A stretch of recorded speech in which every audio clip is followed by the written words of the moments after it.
సింహాచలం ప్రమాద ఘటన మృతులకు కుటుంబాలకు ఏపీ ప్రభుత్వం ఎక్స్గ్రేషియా ప్రకటించింది. మృతుల కుటుంబాలకు 25 లక్షల రూపాయలు, క్షతగాత్రులకు 3 లక్షల రూపాయల చొప్పున పరిహారం ఇవ్వనుంది. అలాగే ప్రమాద ఘటనపై ప్రభుత్వం విచారణకు ఆదేశించింది. అటు ప్రమాదంపై మంత్రులు, ఉన్నతాధికారులతో సీఎం చంద్రబాబు టెలికాన్ఫరెన్స్ నిర్వహించారు. సహాయక చర్యలు, క్షతగాత్రులకు అందుతున్న వైద్యంపై ఆరా తీశారు.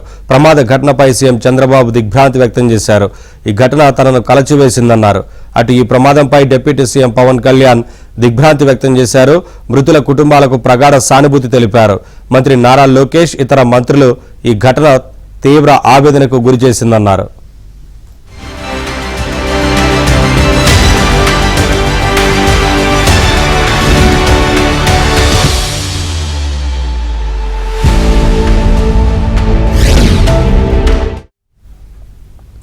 తెల్లవారుజామున సింహాచలం కొండపై భారీ వర్షం కురిసింది. 300 రూపాయల టికెట్ కౌంటర్ దగ్గర వర్షానికి భారీ గోడ భక్తులపై కూలిపోయింది. ఈ ఘటనలో 8 మంది మృతి చెందారు.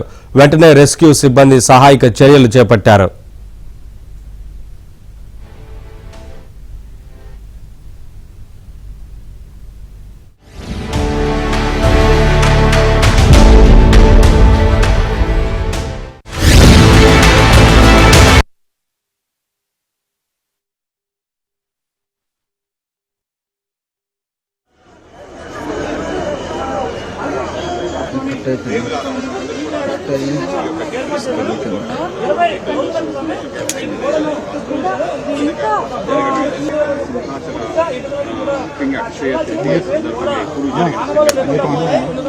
అలాగే మట్టి బ్రిక్స్ ఉన్నా కూడా ఆ విధంగా జరిగి ఉండేది కాదేమో.